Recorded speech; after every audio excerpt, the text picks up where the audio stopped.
Welcome, and we will start with our bracha. Baruch atah Adonai Eloheinu melech haolam asher kitshanu b'mitzvotav v'tzivanu la'asok b'divrei Torah. Amen. And the parsha that we're on is Parshat Re'eh, and I'm going to share it on the and as we're sort of moving now that we're on to the fourth parsha of Deuteronomy, around chapter 12, as you can see here, Yud Bet is 12. Moses is starting to become more specific about the commandments. Up to this point, basically, he has been talking in general about being loyal to God and what that loyalty involves, of course, mainly observing the commandments, so the commands of Hashem and the blessing. And he starts off this particular parsha saying, see, Re'eh means to see, I place before you a blessing and a curse, or a curse. And that's the big theme, so to speak, of Deuteronomy, that it's not while the choice is a free choice as to whether or not we choose to serve God or don't. And the reason why we have a choice is that if we do choose to serve God, then we're deserving of reward. And if we choose not to, then we have to face the consequences. And that's a choice for each individual to make. So he is mentioning here, we're in the middle of, obviously, of this chapter, talking about the worship, and essentially how that's to take place. And there's a transitional period from entering the land when they start the conquest of the land. And ultimately, it's going to wind up quite a few years until King Solomon builds the temple. But in the meantime, there is a period of 14 years where basically the ark would appear to be in some encampment, let's say, of the priests. That would make sense. But at that particular point, there is not a shrine, and that at some point there is a shrine, the very first shrine built in Shiloh. That's the first place. And I believe Rashi is going to tell us various other places where there were where the shrine after Shiloh, I think it was in Giv'on, there were various places where this shrine was, and it was a major place. And then finally, after King David basically succeeds in finally completing the conquest and making the land secure, at that point, Solomon, his son, is in a position to build the temple. And we're going to suggest these kinds of dynamics in the passages we're going to read. So just to back up here a little bit, right? So it says, Lo ta'asun, we did this last time, but it says, Lo ta'asun kein la'Hashem Elokechem, you shall not do this to Hashem. And Rashi explains, what do we mean not to do this? He says, Laktir la'shamayim b'chol makom. What this means is to just pick any place to put an altar and to make sacrifices. Ki im b'makom asher yivchar, but only in the place which he chooses, right? Here it is. Ki im ala makom asher yivchar Hashem Elokechem, the place which the Lord your God chooses, mikol shiftechem, from all your tribes. And this is a misprint. I double checked, and it should be a sin. The dot should be on this side. Lasum et shmo sham, to place his name there. The shichnot tidrashu, you shall seek out his presence, his shechina, uvata sham, and you should come there. So let's just take a look quickly at the Rashi on this, right? So he says, I think we don't have to go into this. It's a very good Rashi. You can look at last year's session, and you'll see that we discuss it there. So I'm looking to see. Okay, here, Leshichno tidrashu, you shall seek out his presence. I do want to look at that. Ze Mishkan Shiloh, that is referring to Shiloh. And we did get this far last year. So, Vehevetem shama, and there you shall bring olotechem, your whole offerings, your olot, right? We've discussed these particular types of sacrifices, the zivchechem, and you would say your sacrifices, the et masrotechem, your tithes. Rashi is going to help us understand all these now specific categories of offerings. You should bring them to Shiloh, right? And any subsequent shrine like that. The et trumat yedchem, and the gifts of your hands, that is going to need some explanation, literally. So, the nidrechem, and your offerings made by vows, the nidvotechem, and your free will offerings. So these are both offerings that involve a vow. A neder is when you vow upon yourself to bring a particular sacrifice. And nidava is when you vow to bring a specific animal. That's the difference between a neder and a nidava. Uvechorot, and the firstborn, bekarchem, of your cattle, betzonchem, and your flock. So let's take a look at the Rashi on this. Okay, veziv chechem, and your offerings, your sacrifices. He says, shlamim shel chova. It means, it refers to obligatory whole offerings. So we know that you could basically divide offerings, sacrifices, into two major categories. One category has to do with obligatory offerings. These are offerings that are mentioned in the Torah, which have to do either with time or circumstance. So, for example, if you, on Rosh Hashanah, you had to bring certain offerings. You had to bring a daily offering of a lamb in the morning and a lamb in the evening. These are obligatory offerings. There's also another type of obligatory offering, which is, for example, a sin offering, or under certain circumstances, a thanksgiving offering, which is like a shlamim. Generally, it's a type of shlamim that you are bringing. For example, if you were healed from a very bad illness, you would bring an offering out of thanksgiving. Likewise, a sea voyage, or a long land voyage, or being released from prison. These are all circumstances that are outlined where one is obligated to bring an offering. But then there are also free will offerings, which a person simply chooses to bring out of the goodness of their hearts and their spirit of generosity, but they're not obligatory. Okay. So here's the thing, that these obligatory offerings were brought to the shrines, but we had talked about the bamot, which are high places. That's what the word bama means. And they were all over the place. And they were in operation for a period up until the temple was built by Solomon. And so there were these high places in various locations, and those were not there. You could not bring an obligatory offering to such a place, only to the shrines.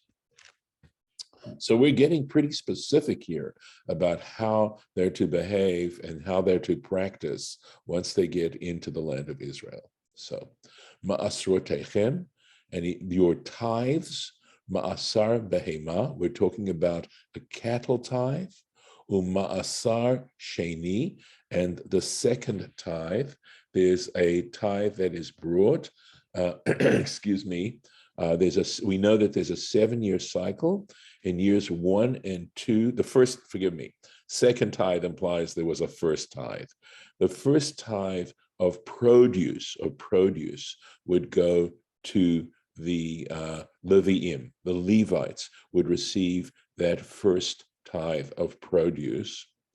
And in years 1 and 2 and 4 and 5 of that 7-year cycle, okay.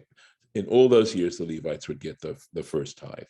In the year 7, land became ownerless, and since as such, you can't give tithes if you don't own it, all right, or have some relationship like that to it.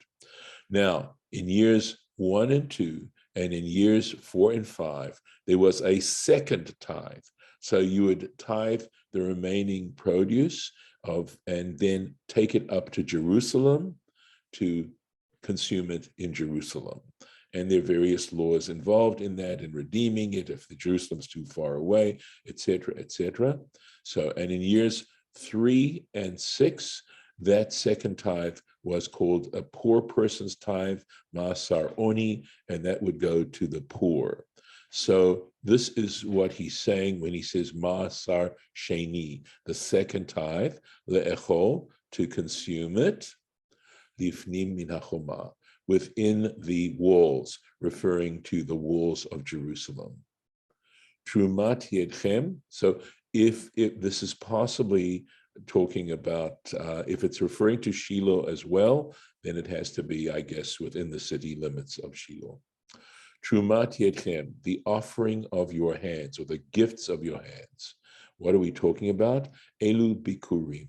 We're referring here to the bikurim, which are the first fruits.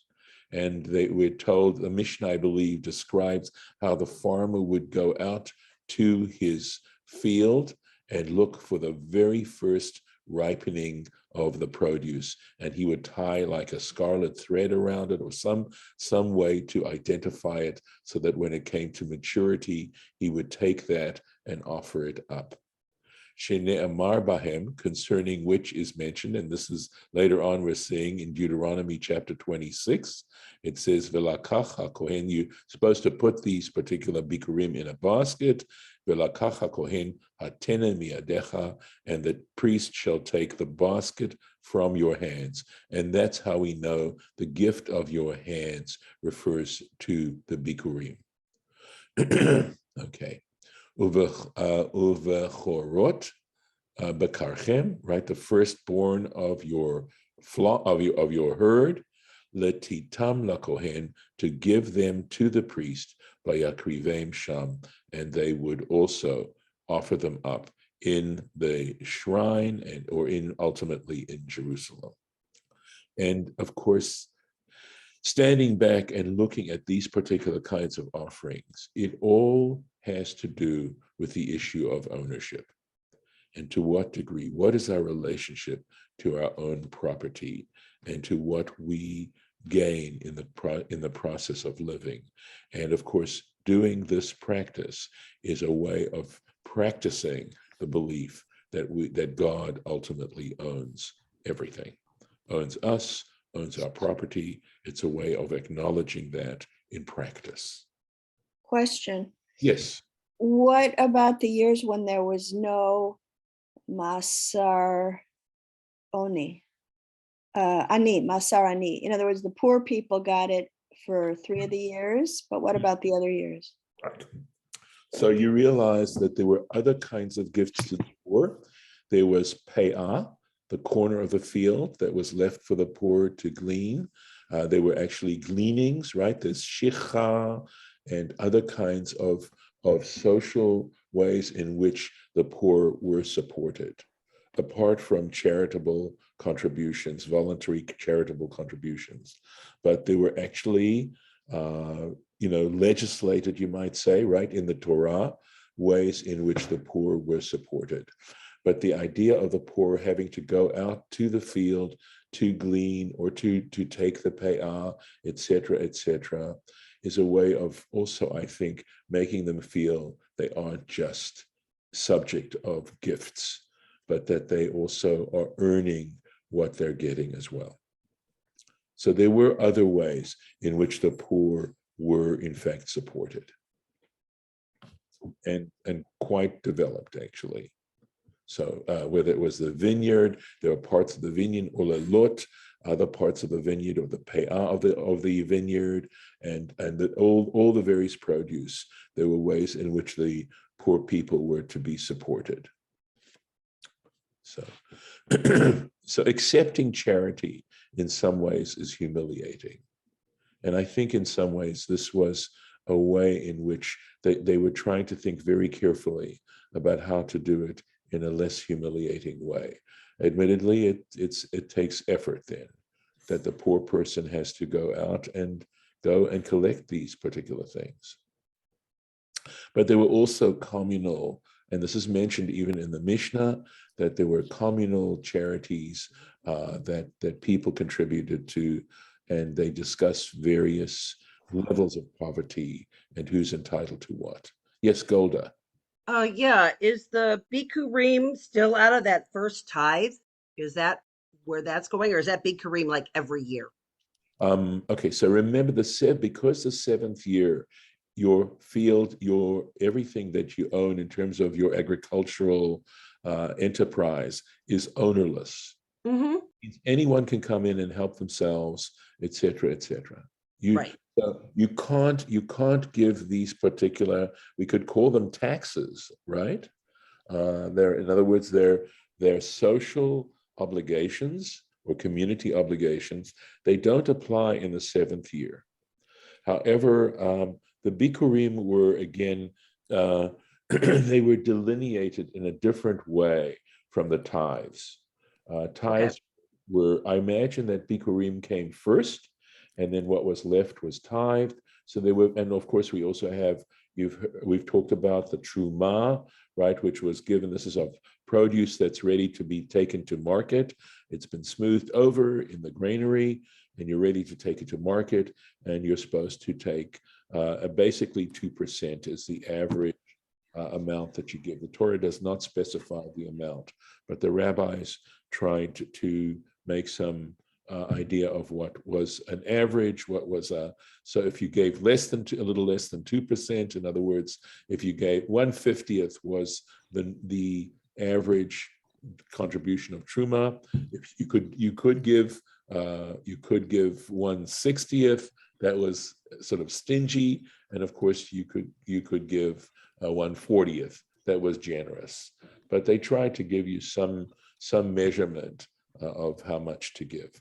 And that just went to the Levites that were in your area. Okay, so I'm guessing. So you didn't have to go to Jerusalem. So because there's Levites scattered everywhere. Correct, but let me clarify. Truma went to priests. Truma had a level of sanctity to it, but the Masar Rishon, the first tithe, right, which was given every single year, went to the Levites. And by the way, it mentions that the Levites had to tithe their tithe. In other words, what you gave to the Levites, they tithe themselves and then give that to the Kohanim. Gotcha. So yeah. Thank you. You bet. Excuse me. So let's go on. So clearly we're basically referring to second tithes, but regardless,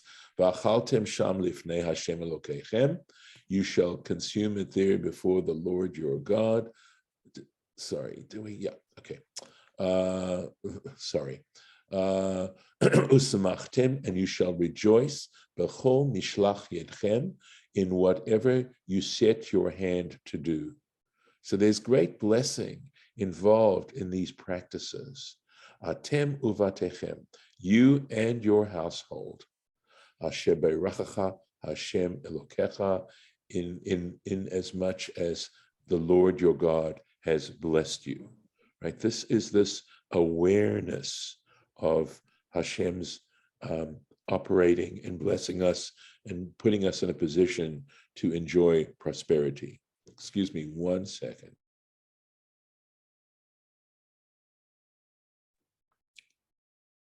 Let's take a look at Rashi here. Asher beirachacha Hashem, in as much as the Hashem has blessed you. And here in the Sifrei it says, Lefi habracha, according to the blessing, have, bring. So when you prosper, be aware that you are not the sole agent of your prosperity, that you and what you have ultimately is something that God has provided, and on every kind of level. So if you're very prosperous, you have an obligation to share that prosperity and not just keep it all for yourself. Lo tasun kechol asher anachnu usim po hayom. Do not practice, do not do kachol asher, as like all which we do here today. That is going to have to be defined. All right. Ish, it goes on to say, Ish kol hayashar be'einav. Every person, that which is right in his own eyes, which to me, of course, sounds like an interpolation, I should say, of ain't no one going to tell me what to do. Doing what is right in your own eyes. So, Lord, but Rashi's going to explain. Lo ta'asun kechol asher anachnu osim. So that's the catchphrase. It's the verse in the Torah. He says musav lamala. This sentence actually is dependent. It's hanging on what is said above. Al ki atem ovrim, on what it says when it says ki atem ovrim et hayadain, for you are crossing the Jordan, etc. And what this is trying to tell you is keshet ta'avru et ha-yardain. It's got to be when you cross over the Jordan, miyad mutarim atem, you will be in fact permitted immediately lahakriv babama, to bring offerings on a high place, right? Kol yudala chana, for the entire 14 years, shel kibush, of conquest, vechiluk, and dividing up the land.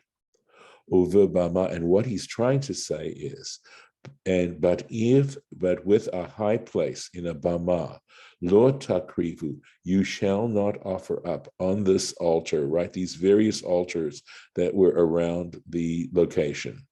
Kol ma she'atim makrivim po, all that you are able to offer up here hayom, today, b'mishkan, in the Mishkan. Because we know that the Mishkan is an early version of what will ultimately be the temple. So there is a distinction to be made between a Mishkan and a Bama, and the fact that during those years of wandering, they were able to bring free will offerings and, of course, the mandatory, obligatory offerings. That was in the Mishkan.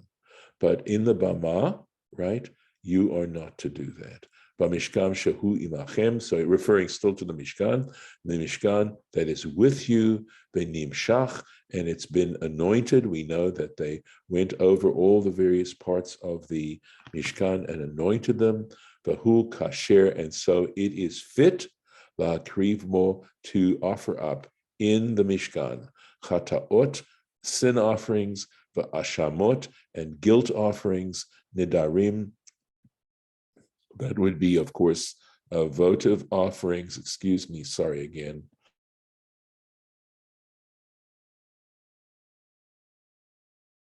My apologies. Undidavot, and these are gift offerings. Aval babama, however, in a bama, ein karev, you do not offer up at a bama, at one of these altars, ela hanidar v'hanidav. You can only offer up votive offerings and gift offerings. So they are not obligatory. Obligatory offerings you can't bring on a bama.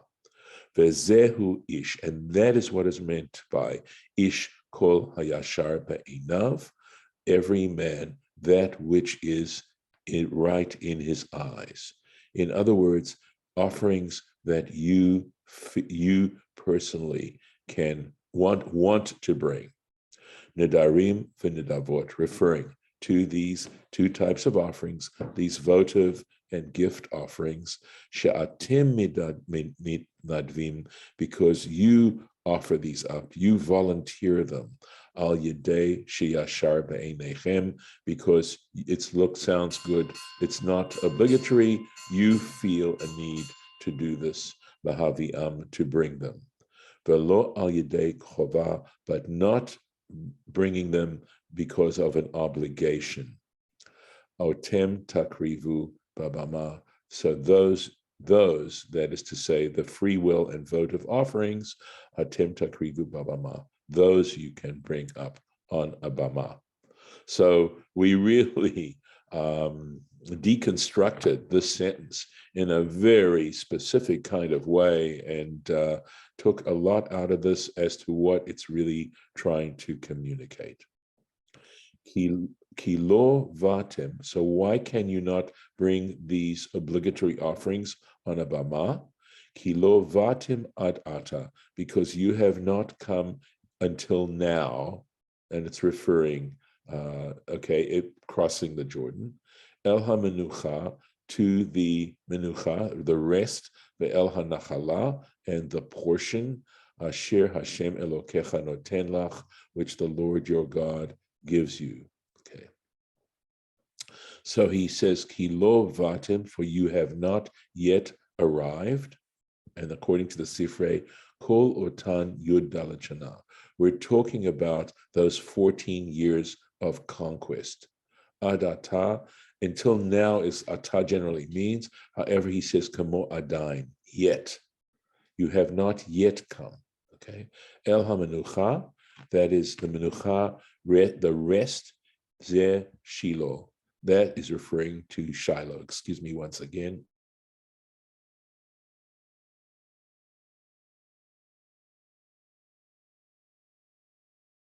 Forgive me, my throat is a little dry, so I'm so sorry.